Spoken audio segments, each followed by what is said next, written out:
Eu acho que eles deveriam ter revisores técnicos, mas não têm. É claro que eles afetam o equilíbrio ecológico. Inunda. Balbina inundou 2.500 km² de floresta. Eu vou mostrar os reservatórios todos do Canadá. O Canadá, você olha o Canadá de cima, é um reservatório generalizado. Maravilha. Eles precisam de energia para vencer o frio. Vou mostrar um mapa do Brasil também, a gente não enxerga os nossos reservatórios, nem Balbina, nem Itaipu, nem Sobradinho, que hoje está vazio, e tal.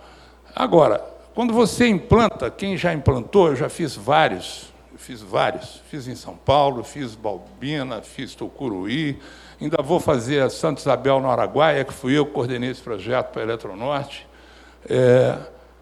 O reservatório, uma usina dessa, a vida depois da usina é muito melhor, né?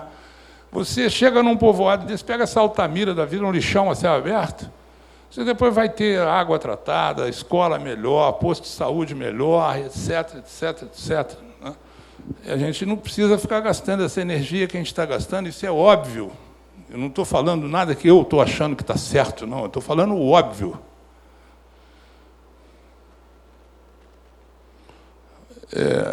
Bom, aí vocês procurem na internet os trabalhos do professor Gomide,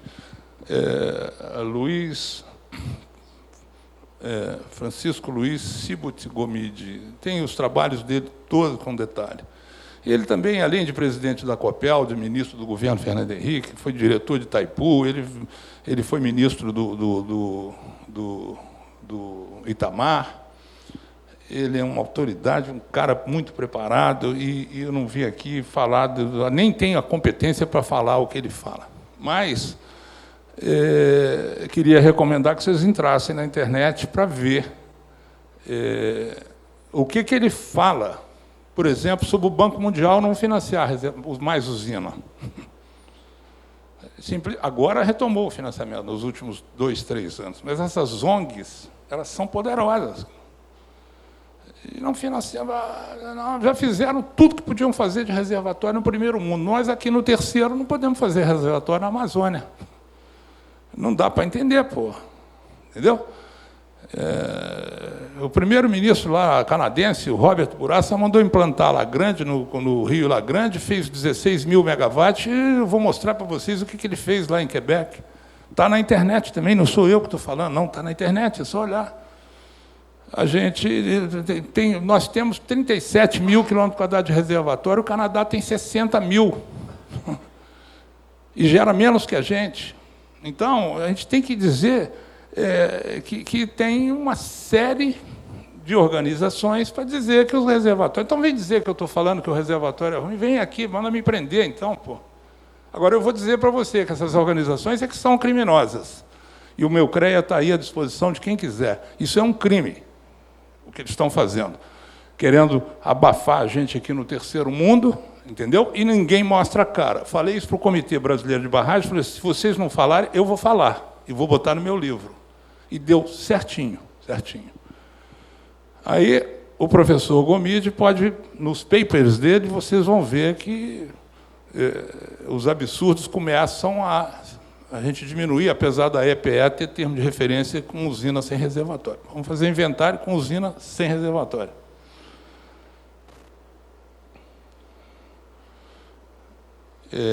A solução é simples, né? Se você... quando era só setor elétrico, vocês vão ver os dados na frente, setor elétrico, os reservatórios, ai de nós se nós não tivéssemos setor elétrico. Lamentavelmente, eu nunca fui milico, nem exército eu servi, mas temos energia nesse país, graças muito aos militares do que aos próprios civis, que depois dos milicos estão fazendo o que está aí. Eu não estou aqui defendendo milico, mas precisamos implantar os reservatórios. Mas mesmo imaginando que num passe de mágica a gente virasse competente e eficiente, demora um tempo fazer um reservatório. Semana passada nós tivemos em Furnas, nessa mesma palestra, 4 horas. E foi lá o meu amigo Antônio da Hora, hoje subsecretário de Estado de Meio Ambiente. Professor, doutor na Universidade Federal do Rio de Janeiro e chefe da cadeira de hidrologia na UF. Ele falou sobre recursos hídricos no Rio de Janeiro. Ele tem um reservatório, ponto para fazer, para não faltar água em Niterói, para não faltar água em Guapimirim, para não faltar água em Itaboraí, etc. Com dinheiro, projeto pronto, e não consegue fazer o reservatório. Lá no Guapiaçu, por conta de ONGs e movimento de atingido por barragem, eu perguntei para ele, escuta, nós não podemos fazer um decreto de emergência, porque se não tem água para beber, vamos decretar um estado de emergência e vamos fazer um reservatório no pau, cara. É um absurdo, né? Não tem água para beber, põe um reservatório, tem dinheiro e não pode fazer. Isso, por conta do movimento dos atingidos por barragem.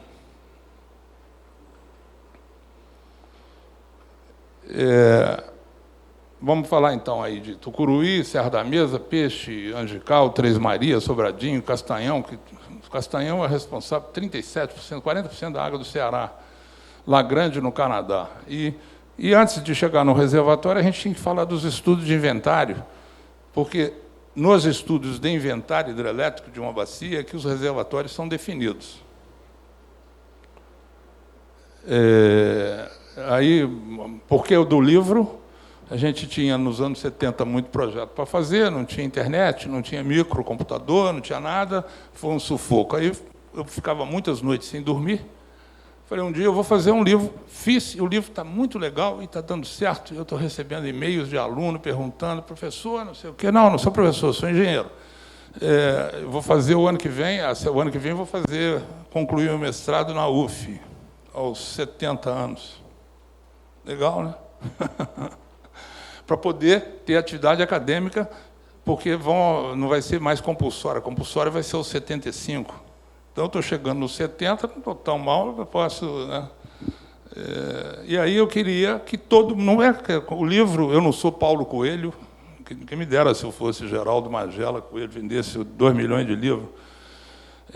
Então, o livro, para os jovens, os adultos estão elogiando também, mas tem que mandar para o meu e-mail, magela2909gmail.com, os comentários. Já recebi vários comentários. E estou distribuindo uma errata que eu mesmo preparo na editora, com os erros que nós já achamos. O livro tem 520 páginas, não é fácil fazer um livro com 520 páginas sem erro. Os capítulos são esses: a história das hidrelétricas, o planejamento da expansão da geração, os tipos de usina e tipos de arranjo, o capítulo 4, estudos hidrometeorológicos e energéticos, 5, geologia, geotecnia, 6, barragens, barragem de terra, barragem de rocamento, barragem de concreto, todos os tipos de barragem, com núcleo de argila, enfim. Vertedores, no capítulo 7, 30% dos acidentes com as barragens são vertedores mal dimensionados, hidrologia mal feita. O circuito de adução e geração, capítulo 8, 9 equipamentos mecânicos, 10 os equipamentos elétricos, os 11 os aspectos construtivos e as modalidades de contratação, e no 12, riscos e gestão do patrimônio.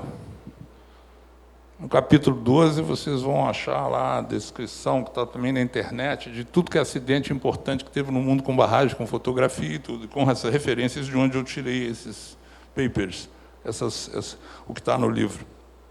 Tudo devidamente autorizado pelos autores originais. Para mostrar para os garotos que precisa saber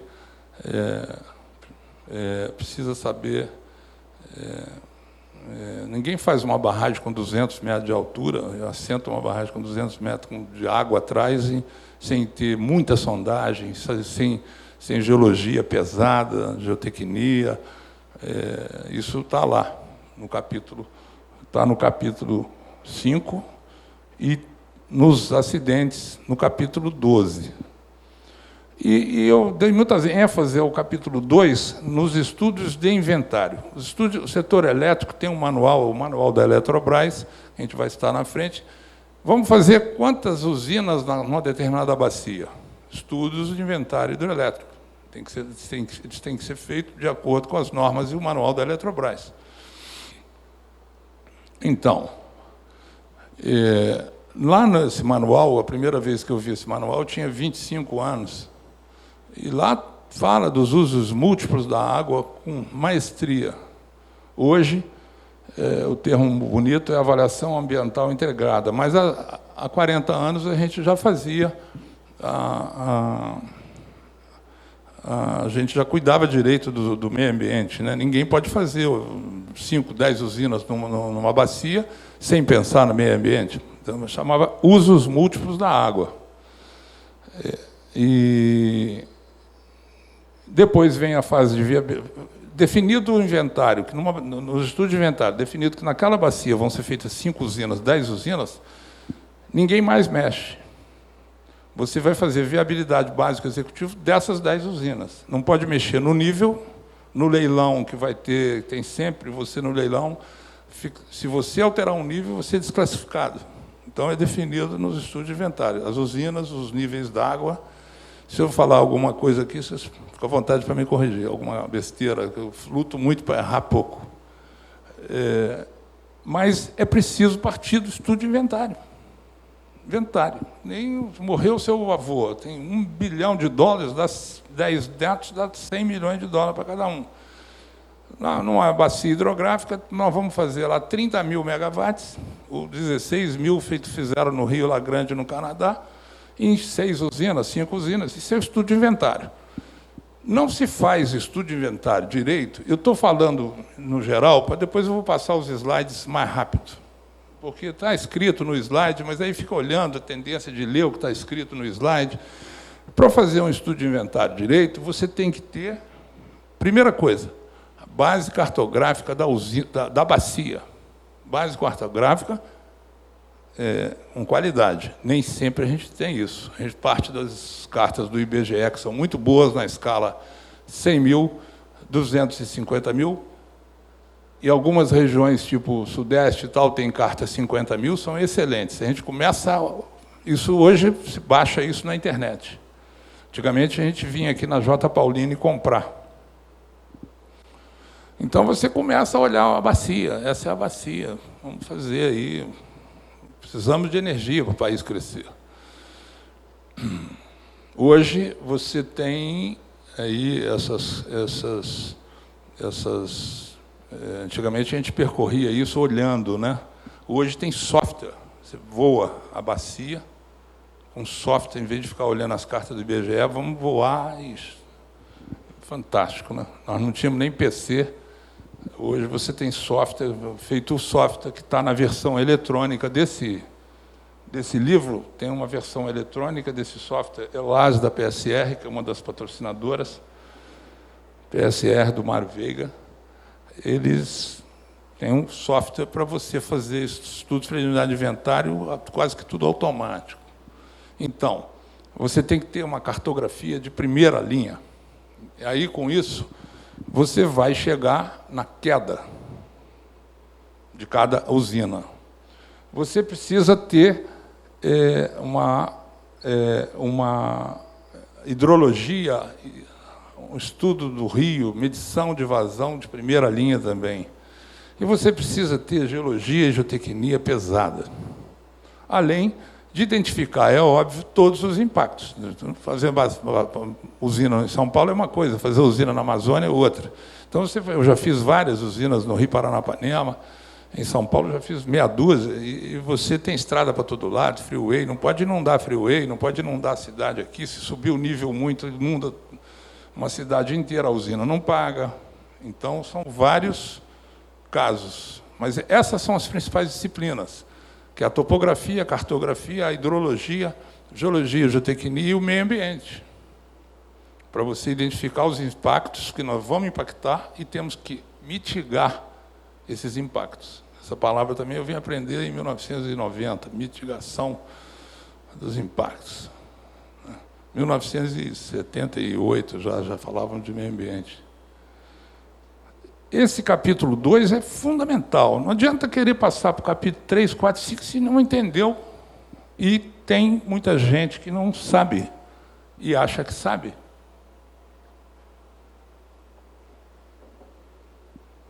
Você diz assim, mas não tem bom topógrafo? Tem, mas eles erram. E você não é topógrafo, entra no erro dele. Eu fiz algumas usinas PCHs no sul da Bahia, para a Renova Energia, que antigamente nem Renova Energia, era Enerbras. E trabalhei muito com eles, era sócio deles da Enerbras, antes de ser Renova. Pegamos um inventário feito pela Chess no sul da Bahia, tinha erro de cartografia de 50 metros, no inventário aprovado. Falei, meu Deus do céu, quem descobriu esses erros foi o Conrado, meu amigo Conrado, que já morreu, Conrado Gil Calherra, viu? Foi mandar a topografia para o campo, tinha erro de 50 metros no estudo de inventário, no Rio Jucuruçu do Sul, aprovado pela ANEEL. Aí tivemos que refazer o estudo de inventário para depois fazer as usinas, que hoje já estão gerando.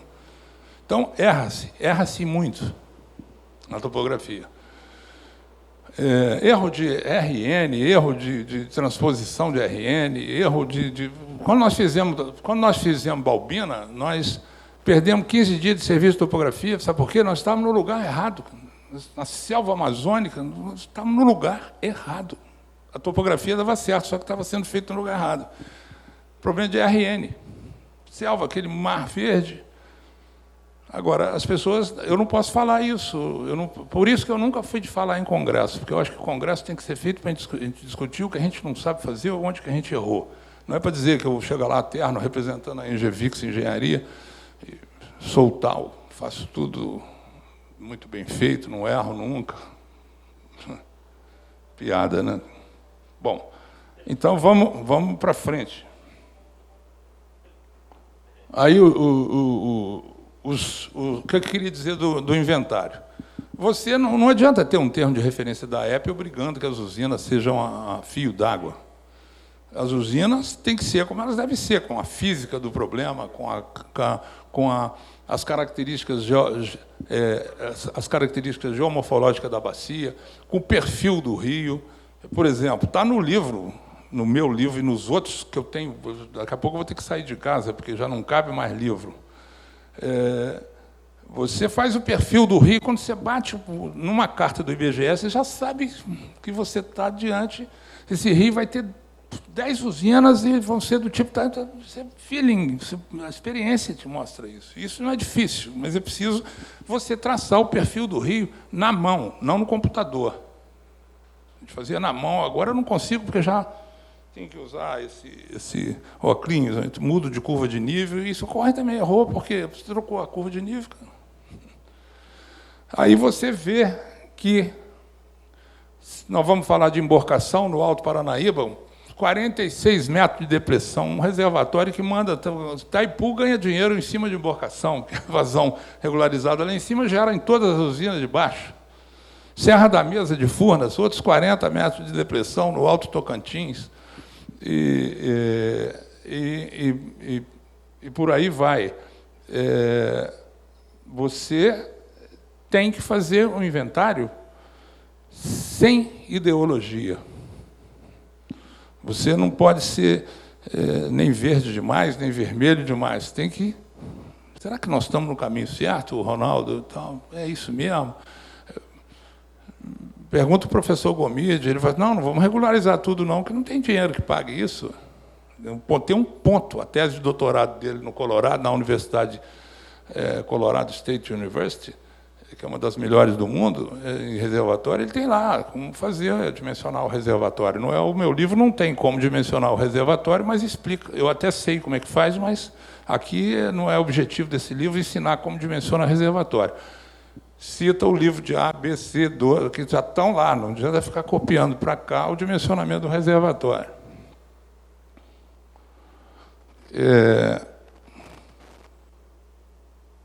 Então,